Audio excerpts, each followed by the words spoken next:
Long, long ago, in a beautiful kingdom called Kapilvastu, there lived a wise king named Suddhodan. King Suddhodan ruled over the Shakya clan and was known for growing the finest rice in the land. In fact, his name meant he who grows pure rice.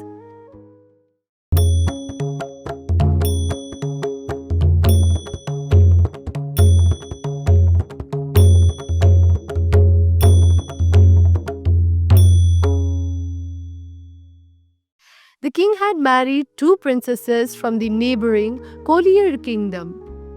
The elder princess was named Maya, and she was not only beautiful but also kind and gentle. Her younger sister was named Prajapati Gautami. One night, Queen Maya had an amazing dream. In her dream, a magnificent white elephant with six tusks descended from heaven, carrying a beautiful lotus flower in its trunk. The elephant circled around her 3 times and then gently entered into her womb. When she woke up, she felt filled with joy and peace. The wisest men in the kingdom said this dream meant Queen Maya would soon have a very special baby, a child who would grow up to be either a great king who would rule the world or a great spiritual teacher who would help all living beings. When it was time for the baby to be born, Queen Maya was traveling to her parents' home, as was the custom in those days. Along the way, the queen's procession stopped in a beautiful garden called Lumbini. As Queen Maya rested under a sal tree, something wonderful happened. Without any pain, her baby boy was born. The stories tell us that the newborn prince took 7 steps, and at each step, a lotus flower bloomed beneath his feet. Then he raised one hand toward the sky, pointed the other to the ground, and said, I am the highest in the world and the best. This is my last birth. I will now conquer birth, old age, sickness, and death. The king and queen named their son Siddhartha, which means one who has accomplished his aim or every wish fulfilled. Sadly, Queen Maya passed away just 7 days after giving birth. The baby prince was then raised by his loving aunt, Prajapati Gautami, who was his stepmother. King Suddhodan loved his son very much and wanted him to become a great king, not a spiritual teacher. After hearing a prophecy that if Prince Siddhartha saw suffering in the world, he would leave the palace to seek answers, the king decided to shield his son from all the sadness and pain. The prince grew up in 3 beautiful palaces, one for each season, surrounded by luxury, comfort, and happiness. He had the best teachers and learned reading, writing, mathematics, archery, swordsmanship, and many other skills. Young Siddhartha was not only intelligent but also kind hearted. One day, while sitting under a tree during a plowing ceremony, the prince noticed that a worm that had been dug up by a plow being eaten by a bird.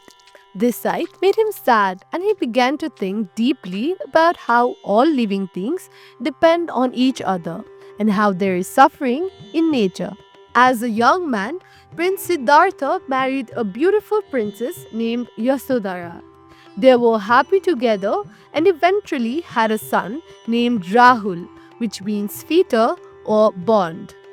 Even though King Suddhodan tried to keep all unpleasant things away from his son, Prince Siddhartha was curious about the world outside the palace walls. When he was 29 years old, he convinced his charioteer, Thanna, to take him on rides beyond the palace gardens. During these trips, Prince Siddhartha saw 4 important sights that changed his life forever. First, he saw an old man, bent over with wrinkles and white hair, struggling to walk. This was the first time he had seen old age. On another trip, he saw a sick person suffering with fever and pain. This was his first encounter with illness. On the third journey, he saw a dead body being carried to the cremation ground with family members crying behind it. This showed him that death comes to everyone. Finally, on his fourth trip, he saw a peaceful monk with a shaved head and simple robes, who seemed content despite owning almost nothing. The monk explained that he had left behind worldly pleasures to seek the truth about suffering.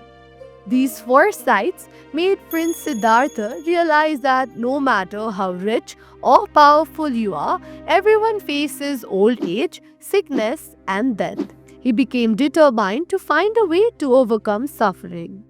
One night, after a grand celebration in the palace, Prince Siddhartha looked at his sleeping wife and newborn son.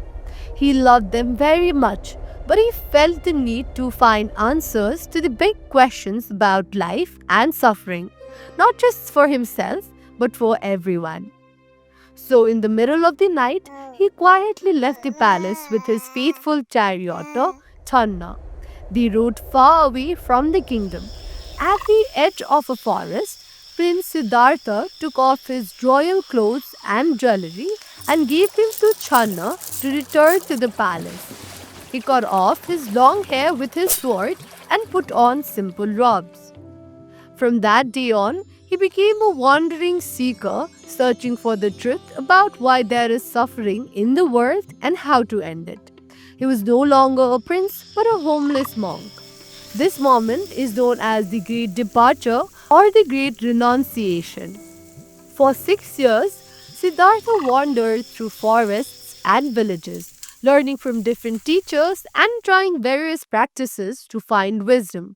He studied with the greatest meditation teachers of his time and quickly mastered their techniques, but still didn't find the answers he was looking for. Then, he joined a group of 5 ascetics who believed that punishing the body was the way to free the mind.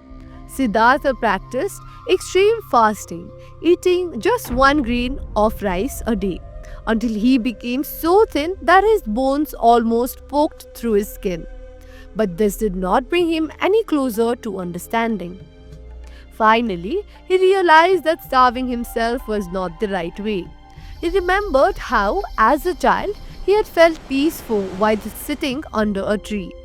He thought, perhaps the middle path between luxury and hardship is the way to wisdom. A kind village girl named Sujata offered him a bowl of rice pudding, which he gratefully accepted. When the 5 ascetics saw him eating, they thought he had given up his spiritual search and left him. After regaining his strength, Siddhartha walked to a place called Bodh Gaya. There, he sat down under a large fig tree, now known as Bodhi tree or Tree of Enlightenment. He made a firm resolution. I will not rise from this spot until I have found the truth. For 49 days, 7 weeks, he meditated deeply under the tree. During this time, he was tested by Mara, the Lord of Illusion, who tried to frighten him with storms and armies of demons.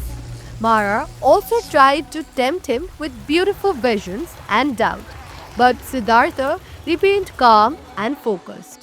On the night of the full moon in Jeshta, something extraordinary happened. As the morning star appeared in the sky, Siddhartha's mind opened completely and he understood the nature of suffering and the path to freedom. He saw his past lives and the workings of karma, how our action affects our future. He realized that desire, anger, and ignorance causes sufferings and that compassion, wisdom, and living in the present moment can end suffering. At that moment, he became the Buddha, which means the awakened one. He was 35 years old. After his enlightenment, the Buddha wondered if he should teach what he had learned. The knowledge was so profound that he wasn't sure if others would understand it. But then he decided that there were people with little dust in their eyes who would benefit from his teachings. First, he went to find the 5 ascetics who had left him.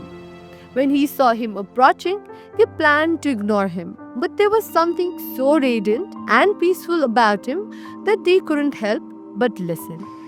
In Deer Park at Sarnath, the Buddha gave his first teaching known as setting in motion the wheel of Dharma.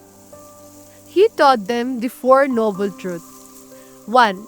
There is suffering in life when we get sick, grow old, or don't get what we want.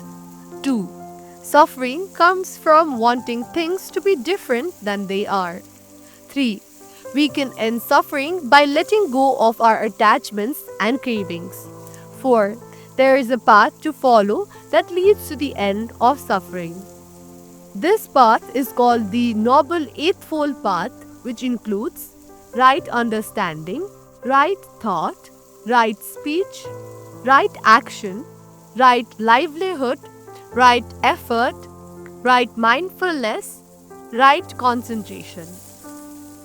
The Buddha explained these teachings in simple ways that everyone could understand, often using stories and examples from everyday life.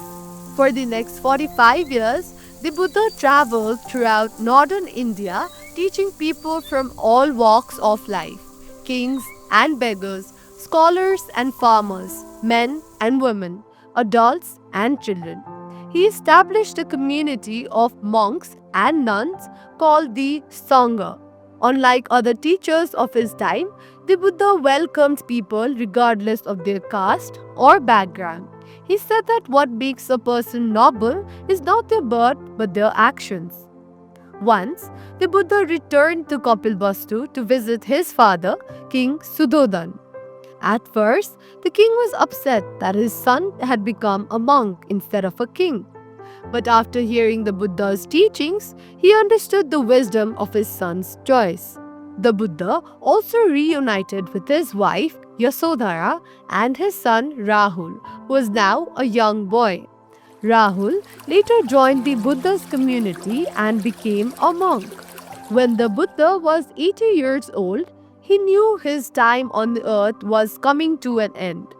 Though he was tired and his body was aging, his mind remained clear and bright. He and his disciple Ananda traveled to a small village called Kusinagar. There, Buddha lay down between two sal trees, the same kind of trees his mother had stood beneath when he was born. Before passing away, he gave his followers some final advice. Be your own light, your own refuge. Don't look for refuge in anyone else. Let the truth be your light and your refuge. He reminded them that all things that come into being eventually pass away and encouraged them to work diligently for their own freedom from suffering. Then he said his final words: all created things must pass away. Strive on with awareness. The Buddha passed away peacefully, reaching what is called parinirvan or final release. His body was cremated and the ashes were placed in the monuments called stupas in different parts of the world. Even though the Buddha lived 2600 years ago, his teachings continue to inspire people all around the world. He taught us to be kind to all living beings, to understand our own minds, and to find peace within ourselves.